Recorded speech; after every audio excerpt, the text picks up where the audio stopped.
First contact and escalation. The first sign that humanity was not alone in the universe came on an ordinary Tuesday morning.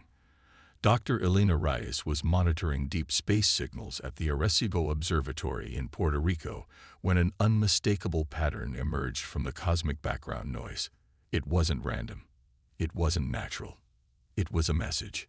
"This can't be right," she whispered, her fingers dancing across the keyboard as she ran the signal through multiple verification algorithms. Within hours, similar signals were detected by radio telescopes across the globe. Within days, the message had been partially decoded. A simple mathematical sequence followed by what appeared to be coordinates for a rendezvous point in Earth's orbit. The world held its collective breath as governments scrambled to form a unified response team. Dr. Reyes, along with quantum physicist Dr. Sanjay Patel and linguist Dr. Maya Chen, were among those selected to represent humanity in this historic moment. When the Nexus Dominion scout vessel appeared in Earth's orbit exactly 7 days after the message was received, it did so with an elegance that made humanity's best spacecraft look like children's toys.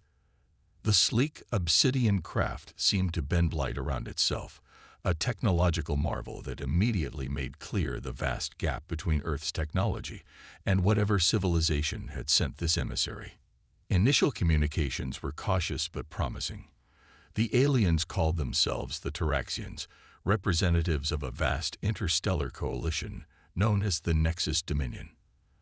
They claimed to have been observing Earth for centuries, waiting for humanity to reach a sufficient technological threshold for formal contact. "We come with peaceful intent," the alien communication stated, translated through advanced algorithms. "The Nexus Dominion welcomes promising species into its fold. Your potential has been noted." What should have been humanity's greatest triumph, confirmation that we were not alone, quickly turned into its greatest existential threat. The diplomatic mission, transported to the Taraxian vessel, discovered the truth behind the aliens' interest. Earth wasn't seen as an equal partner, but as a resource-rich world with an intelligent species that could be useful if properly managed. The Dominion had a history of uplifting species, guiding their development along approved pathways that would eventually lead to integration into their vast empire. As subordinates, Dr. Reyes noticed something disturbing in the Taraxians' database when they were briefly granted access to learn about Dominion history. References to species assessment and resistance calculations suggested that not all civilizations accepted the Dominion's offered path. "They're not here to welcome us," she whispered to Sanjay during a brief moment when they believed they weren't being monitored. "They're here to evaluate how much trouble will be." Their suspicions were confirmed when, during what was supposed to be a goodwill gesture, the Taraxians revealed the extent of their surveillance. They had monitoring stations throughout the solar system. Some had been in place for over a century.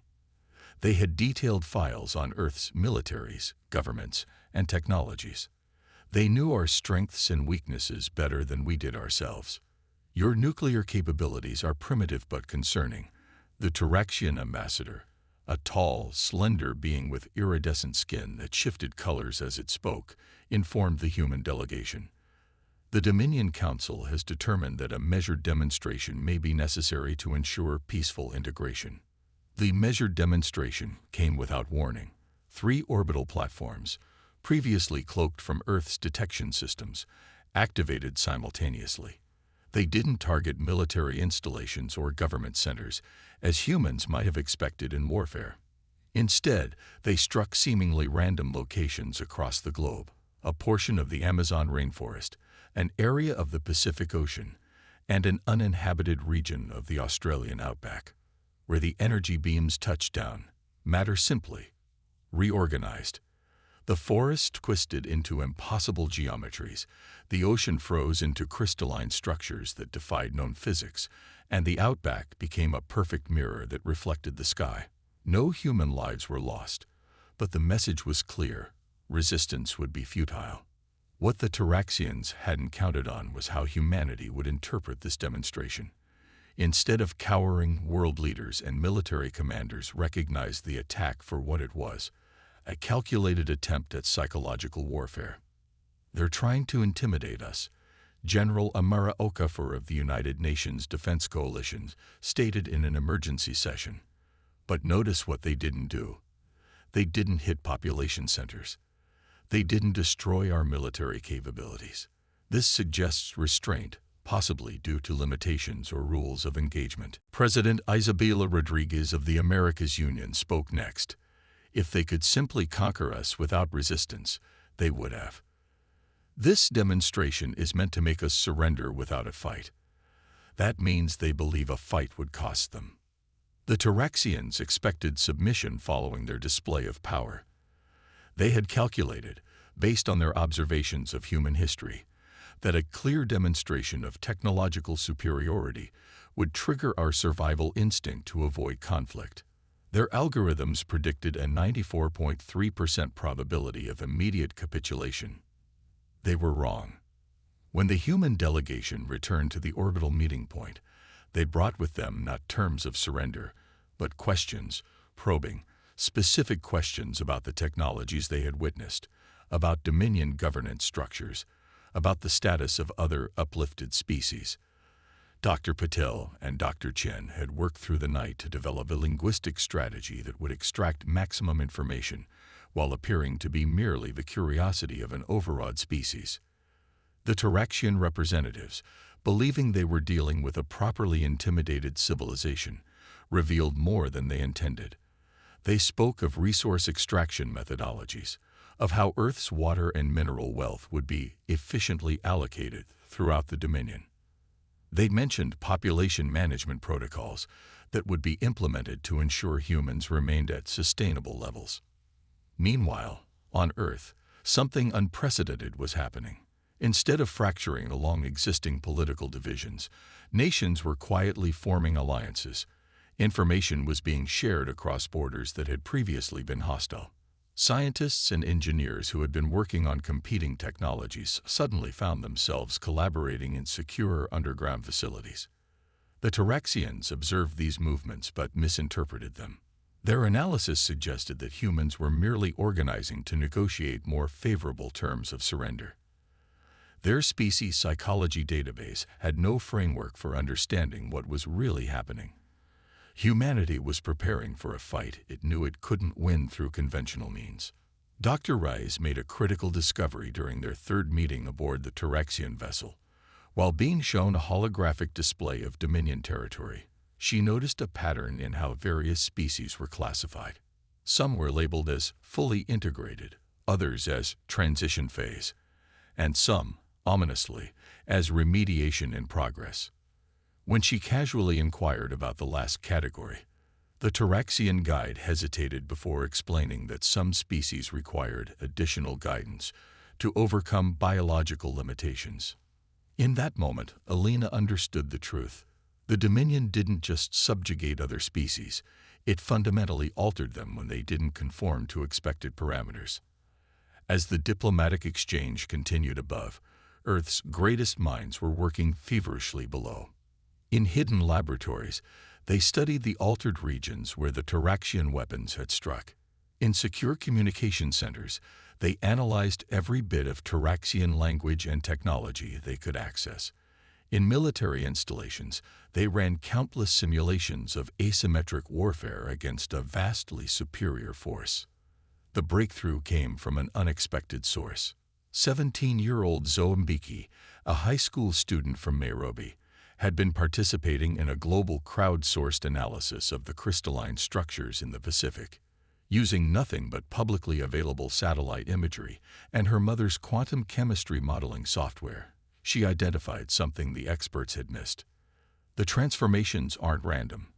Her message to the Open Science Forum read, "They're following Earth patterns, like the aliens are using our own planet's natural systems as a template, but they're making mistakes. The patterns don't account for local variations in Earth's magnetic field." Her observation made its way up to Dr. Patel, who immediately recognized its significance. The Tyraxian technology, for all its advancement, had a blind spot. It relied on universal constants, but failed to fully account for Earth's specific electromagnetic quirks. When the Tyraxians issued their formal ultimatum, accept Dominion authority, or face comprehensive restructuring. Humanity was ready with its response. "We've carefully considered your offer," President Rodriguez stated, her face betraying no emotion as she addressed the alien representatives. Humanity respectfully declines integration under the proposed terms. The Terexian ambassador's skin shifted to a deep violet, a sign of surprise the human linguists had learned. "This is unexpected. Perhaps our demonstration was insufficient to convey the technological disparity between us." "We understood your demonstration perfectly," General Okafor replied. "Now allow us to offer one of our own." On her signal, a seemingly insignificant satellite in Earth's orbit activated. It emitted no weapons fire, no destructive beam. Instead, it broadcast a precisely modulated electromagnetic pulse that, to human technology, would have been barely noticeable. To the Terexian vessel, it was devastating. Their systems, calibrated to resist known weapons throughout the galaxy, had no defense against this primitive but precisely targeted disruption.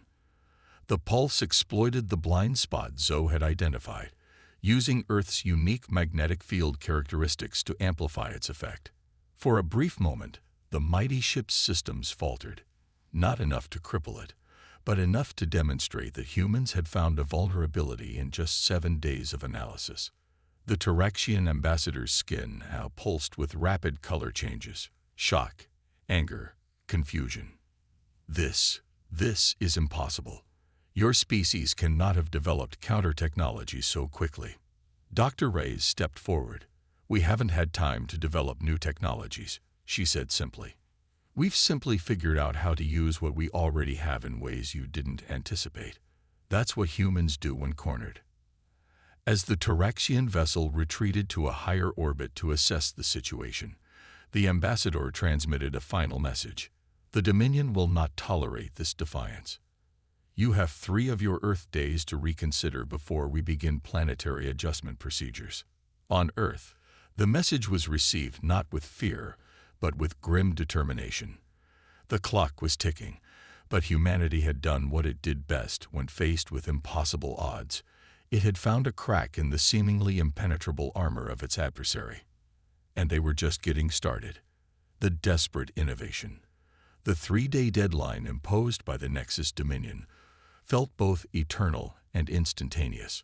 Across the globe, sleep became optional as scientists, engineers, hackers, and even artists worked around the clock to expand on the electromagnetic vulnerability that Zombiki had discovered.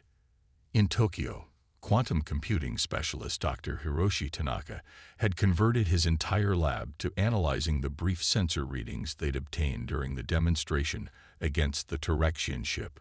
Their systems didn't just glitch, he explained to the Global Research Coordination Panel.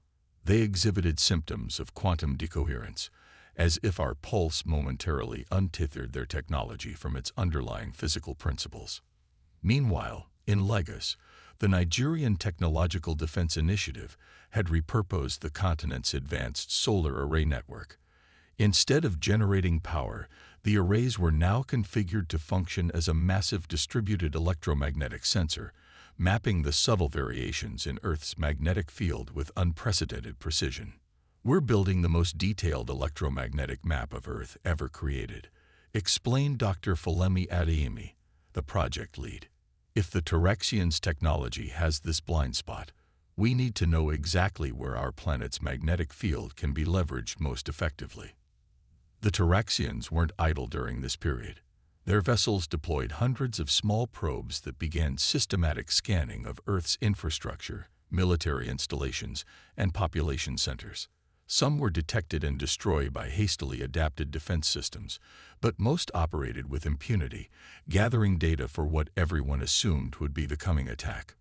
What the aliens couldn't easily monitor, however, was the unprecedented global collaboration happening through encrypted channels and in shielded facilities. Traditional adversaries like China and the United States were sharing military secrets. Tech companies were open-sourcing proprietary technologies. Academic rivalries were set aside as peer review happened in real time. In a repurposed missile silo in Colorado, Dr. Rice, and Dr. Patel were working with a team of theoretical physicists to expand on their electromagnetic discovery. The pulse worked because it exploited a fundamental misalignment between their understanding of physics and how it actually manifests on Earth, Sanjay explained, his hands moving animatedly as he sketched equations on a holographic display. But it was a one-time trick. They'll have adapted by now. What if that's not the only misalignment? Elena suggested. What if their entire technological approach has similar blind spots? This question sparked what would later be called the fundamental divergence theory, the idea that advanced alien technologies might have evolved along entirely different pathways than human science, creating not just gaps in knowledge but fundamental conceptual blind spots. The theory was put to the test when analysis of the transformed regions of Earth revealed something strange. The altered matter wasn't just rearranged. It exhibited properties that suggested the Taraxian weapons manipulated subatomic particles in ways that human physics had theorized but never achieved. They're using what we would call quantum field manipulation, Dr. Tanaka reported after examining samples from the Australian site. But their approach assumes universal quantum constants that don't actually apply in Earth's specific context. They're like master carpenters trying to build with materials that don't follow their usual rules. This insight led to a breath throw at the European Particle Physics Laboratory. By studying how the altered matter interacted with Earth's native particle fields, they identified a specific frequency range where Taraxian technology appeared to become unstable, not just electronically, but at a fundamental physical level. As the third day approached, humanity had assembled a desperate but ingenious defense. It wasn't a single weapon or shield, but a complex, layered strategy that leveraged Earth's unique physical properties against the Taraxians' standardized approach to conquest. The centerpiece was what engineers called the resonance network, thousands of repurposed communication towers, power infrastructure nodes, and even consumer electronics globally synchronized to emit precisely calibrated electromagnetic frequencies that would theoretically disrupt Taraxian technology. It won't stop them, General Okafor warned during the final briefing. But it might confuse their systems enough to buy us time for the second phase. That second phase was even more audacious. While the resonance network would create a defensive disruption field, a small team including Dr. Reyes, Dr. Patel, and surprisingly, teenage Zoe Mbeki, would attempt to infiltrate the Taraxian command ship itself. Their security is designed to stop physical intrusion and known forms of electronic warfare, Maya Chen explained, now serving as chief strategic analyst. But they show no awareness of our ability to manipulate the specific quantum fields their technology relies on. If Elena's team can place these devices, she held up what looked like ordinary smartphones, but contained specially designed quantum field disruptors. At key points in their vessel, we might be able to temporarily disable their weapon systems. As the deadline expired, the Taraxian fleet moved into attack position. 5 massive ships, each dwarfing their original scout vessel, took formation around Earth. Their ultimatum was brief: immediate surrender or comprehensive planetary reconfiguration. Earth's response came in the form of silence, followed by activation of the resonance network. The effect was subtle at first. The Taraxian ships showed no external signs of distress. But inside their command centers, sensor readings began showing impossible data. Earth's magnetic field appeared to be fluctuating wildly. Atmospheric composition readings shifted from breathable to toxic and back again. Population centers seemed to disappear and reappear in different locations.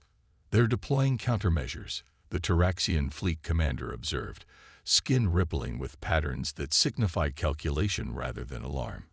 Primitive, but temporarily effective. Proceed with targeted demonstration strikes. The ships fired, but their energy beams behaved erratically, some dissipating harmlessly in the upper atmosphere, others striking kilometers away from intended targets. The precision that had characterized their earlier demonstration was gone. Meanwhile, a small stealth craft approached the command ship, cloaked not with advanced technology, but with a carefully modulated field that exploited the blind spot in Taraxian sensors. On board, Elena, Sanjay, and Zoe prepared for what amounted to a suicide mission. Remember, Elena told the teenager who had become an unexpected linchpin in humanity's defense, "You don't have to place your device. Your job is to analyze their reactions and communicate back to Earth. Sanjay and I will handle the deployment." Zoe nodded, clutching her specialized tablet. At 17, she had never imagined being part of humanity's last stand, but her unique insight into the Taraxians' technological limitations had made her invaluable. Their insertion point was what they believed to be an external sensor array, a section of the hull where the barrier between space and the interior would be thinnest. Using a specially designed cutting tool that operated on the same quantum principles as the Taraxians' own technology, they created an opening barely large enough to slip through. Inside, the ship was both alien and strangely familiar. Corridors curved in ways that seemed to follow some mathematical principle just beyond human comprehension. Surfaces shifted colors subtly as they passed, suggesting some form of awareness. But the basic layout, corridors, chambers, control interfaces, followed patterns that intelligent minds across the universe apparently converged upon. They split up, each heading for predetermined targets identified from the scans they'd managed to obtain. Elena headed for what they believed was the main power distribution node. Sanjay made his way toward the weapons control systems. Zoe found a secluded alcove near a data interface junction, where she could tap into the ship's internal communications. What none of them had anticipated was how the ship itself would react to their presence. The Taraxian vessel wasn't just a machine. It was a semi-sentient entity, integrated with its crew through subtle biological interfaces. It didn't detect the humans through conventional security systems, which were still confused by the resonance network's effects. Instead, it sensed them as anomalies in its own nervous system. Corridors began to reconfigure. Environmental systems adjusted, making the air thinner, closer to the Taraxian preference, and just barely breathable for humans. Internal gravity shifted unpredictably. Elena reached her target first, a pulsating crystalline structure that channeled energy throughout the vessel. She placed her quantum disruptor directly against it, the device immediately beginning to attune itself to the specific frequencies of the ship's power systems. Sanjay encountered resistance.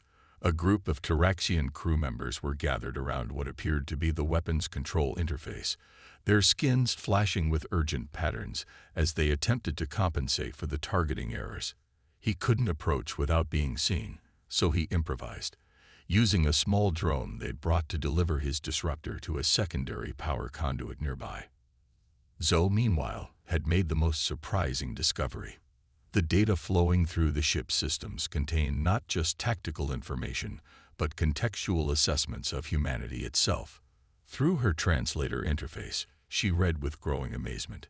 Human resistance patterns defy predictive models.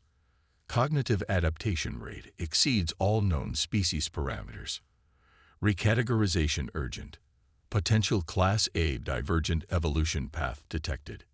She quickly sent this information back to Earth through their quantum-entangled communicator, a technology humans had theorized for decades, but only managed to create a crude version of under the pressure of extinction. This was crucial intelligence. The Taraxians weren't just surprised by human resistance. They were fundamentally reevaluating what humanity was. The disruptors activated simultaneously, creating a cascading failure throughout the command ship systems. Power fluctuated wildly. Artificial gravity failed. Environmental controls went haywire. And most importantly, the quantum field coherence that allowed their advanced weapons to function collapsed entirely. In the confusion, the human team should have retreated to their craft and escaped. That was the plan.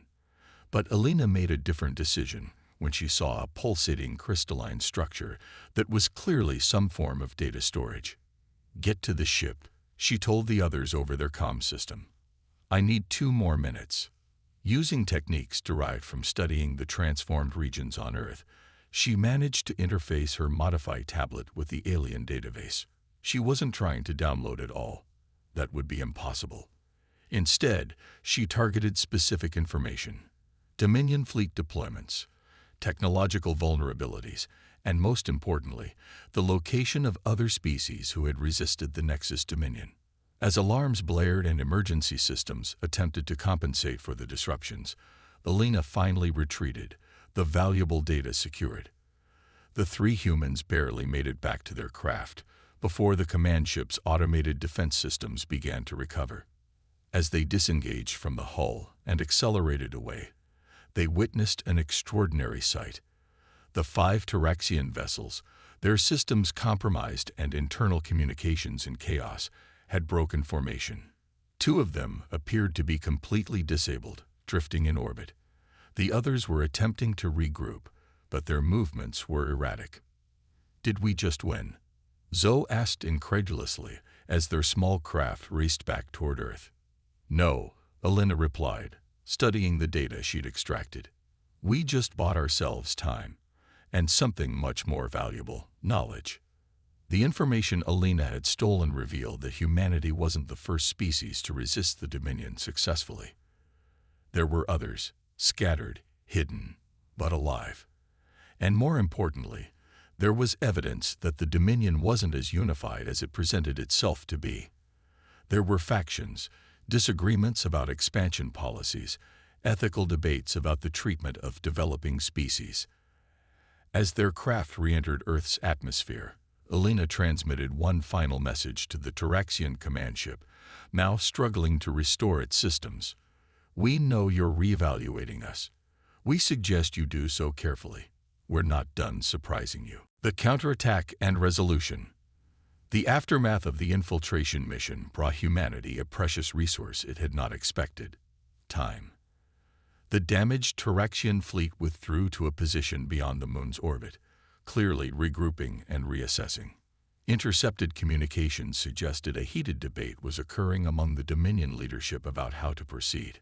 Alina Reyes stood before the United Earth Defense Council, presenting the intelligence she had gathered from the Tyraxian command ship. The holographic display showed dozens of worlds across the galaxy, each marked with a specific designation.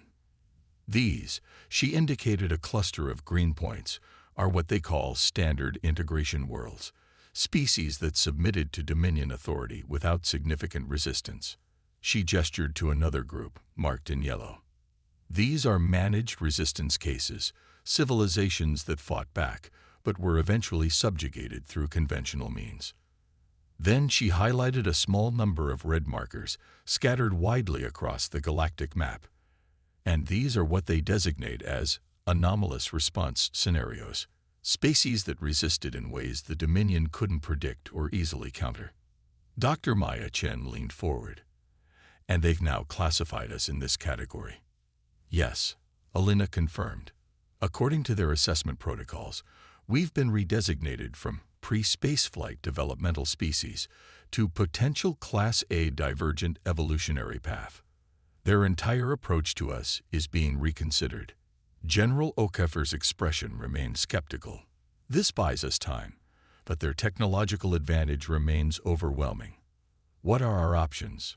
Sanjay Patel, who had been quietly analyzing the technical data they'd retrieved, activated his own display.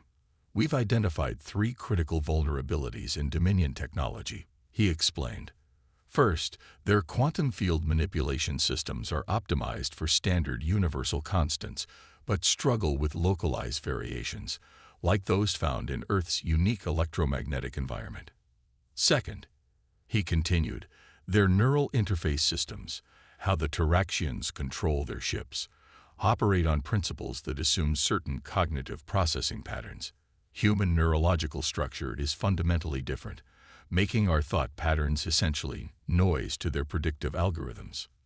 And third," President Rodriguez prompted, "their social prediction models," Zombiki interjected. The teenager had been formally added to the science advisory team after her crucial insights had proven so valuable. "They expect species to behave according to unified decision-making hierarchies. Our decentralized, sometimes chaotic approach to problem-solving confuses their strategic planning." What followed was the most ambitious technological development program in human history. With the Terrexian fleet temporarily disabled, Earth's scientists worked to weaponize these insights into a comprehensive defense strategy, and potentially a counterattack.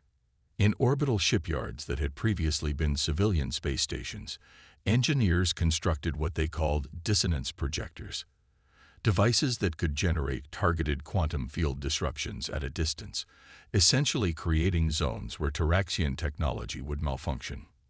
Meanwhile, a global network of volunteer hackers, coordinated through secure channels, developed what came to be known as cognitive noise protocols, methods of broadcasting human thought patterns, music, literature, and even random conversations in ways that would overwhelm and confuse the Terrexians' neural interfaces. Perhaps most revolutionary was the Strategic Chaos Initiative. Rather than attempting to create a unified global military response, Earth's defense forces reorganized into thousands of semi-autonomous cells, each with independent decision-making authority, but loosely coordinated through AI-enhanced communication networks. This approach meant there was no central command structure for the Terrexians to target or predict. As Earth prepared, the Terrexian fleet finally moved. But instead of the all-out assault many had feared, a single vessel approached Earth orbit under what appeared to be a diplomatic flag. "They want to talk," Maya Chen reported, surprised.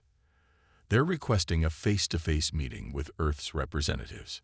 The meeting took place on neutral ground, an orbital platform hastily constructed at the L1 Lagrange point between Earth and the Moon. The human delegation included Elena, Sanjay, Maya, and General Okafor. Zoe had been deemed too valuable to risk, remaining on Earth to coordinate with the defense networks. The Terrexian representatives were not the same ones who had issued the ultimatum. These wore distinctive markings that Elena recognized from the stolen data as indicating membership in what translated roughly as the Evolutionary Divergence Analysis Council, a scientific rather than military body. "We have reassessed your species," the lead Terrexian stated without preamble, its skin displaying patterns that the human linguists had learned indicated formal scientific discourse rather than diplomatic engagement. Previous categorization was fundamentally flawed. Human cognitive and technological development follows patterns not recorded in any Dominion encounter to date. Elena exchanged glances with her colleagues. This was unexpected. "We're prepared to defend ourselves," General Okafor stated firmly. "We've developed capabilities specifically designed to counter your technological advantages."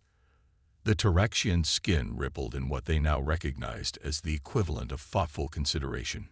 "Yes, this is precisely the anomaly that has triggered our reassessment.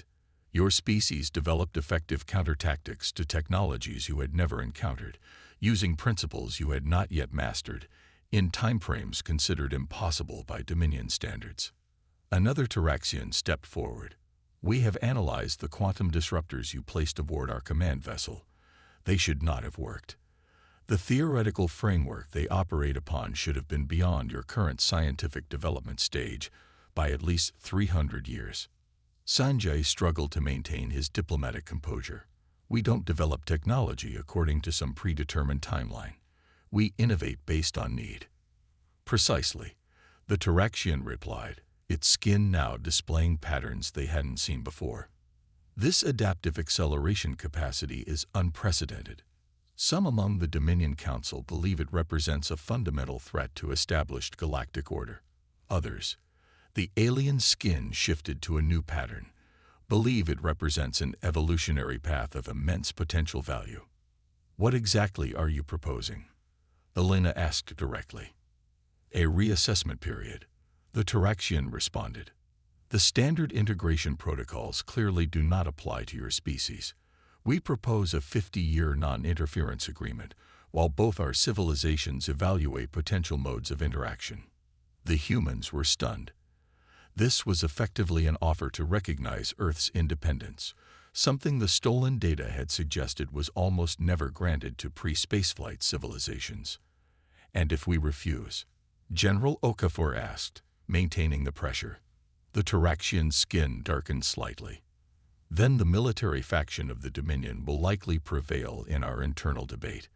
They advocate for what translates as preemptive evolutionary containment. Essentially, reducing your planet's technological capacity to pre-industrial levels to allow for reassessment over millennia rather than decades. Why the change in approach? Maya asked. What made the difference? The lead Taraxian gestured to a display that materialized in the center of the room. It showed recordings from inside the Taraxian ship during the human infiltration. Specifically, the moment when Alina had made her impromptu decision to extract data instead of immediately retreating. This action, the alien explained. Your team had achieved its objective. Logical risk assessment would dictate immediate withdrawal to ensure mission success. Instead, this individual, it indicated Alina, recalculated risk against potential information gain in milliseconds, and made a decision that no Dominion predictive model would have anticipated. The Taraxian continued. Similarly, your global defense response involved billions of individuals simultaneously working on different aspects of the same problem without central coordination, yet achieving coherent results. Our models cannot account for this. The negotiations continued for days, with the humans pushing for greater concessions while carefully assessing the Taraxians' sincerity. Finally, an agreement was reached, a 50-year non-interference pact, during which Earth would have unrestricted development rights within its solar system. In return, humans would share their unique problem-solving methodologies with the Dominion Scientific Exchange Team. As the human delegation prepared to return to Earth, the lead Taraxian approached Alina privately. "There is something you should know," it said, its voice modulated to prevent others from hearing. "Your species has been reclassified in our most secure archives. You are now designated as a potential peer civilization, only the third such designation in Dominion history." "What happened to the other two?" Alina asked. The Taraxian's skin shifted to a pattern she recognized as indicating something between respect and caution. One eventually joined the Dominion as founding members of the Council. The other? Yes, the other evolved along a different path. They are now known as the Dissension, the only force in the galaxy that the Dominion genuinely fears. With that cryptic statement, the Taraxian withdrew, leaving Alina with the distinct impression that the alien had just broken some internal protocol to share this information. Back on Earth, the news of the agreement was met with cautious celebration. Humanity had faced its first extraterrestrial challenge and emerged not just intact but recognized, respected even. In the years that followed, Earth underwent a transformation. The technologies developed during the crisis were refined and expanded. The global collaboration networks established out of necessity became permanent fixtures of human civilization. First tentative steps into the solar system became bold strides as Mars, the asteroid belt, and even the moons of Jupiter saw human outposts established. Dr. Alina Reyes, now leading the newly established Galactic Relations Institute, often reflected on the strange path that had led humanity to this point. A hostile first contact had ultimately accelerated human development by centuries. On the 10th anniversary of what had come to be known simply as the confrontation, Alina met with Zoe Mbeki, now a brilliant young physicist leading her own research team. "Do you think they knew?" Zoe asked as they stood on the observation deck of the orbital station named Resilience. Below them, Earth gleamed like a jewel against the blackness of space.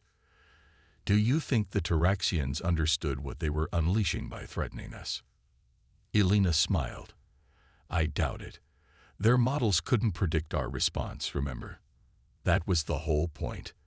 I've been studying the data you extracted," Zoe continued. "There are references to something called the convergence theory, the idea that all intelligent life eventually develops along certain predictable paths. The Dominion built their entire civilization on this assumption, and we proved them wrong," Alina noted.